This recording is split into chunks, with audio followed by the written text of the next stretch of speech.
ببینید اینو های بسارا. من برای پرنده ها غذا میریزم، بعد اینا اجازه نمیدن این بنده خدا غذا بخورم تا من بلندشم. سرپا در رفتن.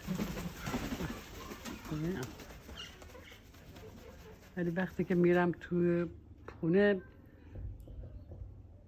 2 مرتبه حمله میکنم به غذای پرنده ها، نمیذارن این حیوانات که غذا بخورن.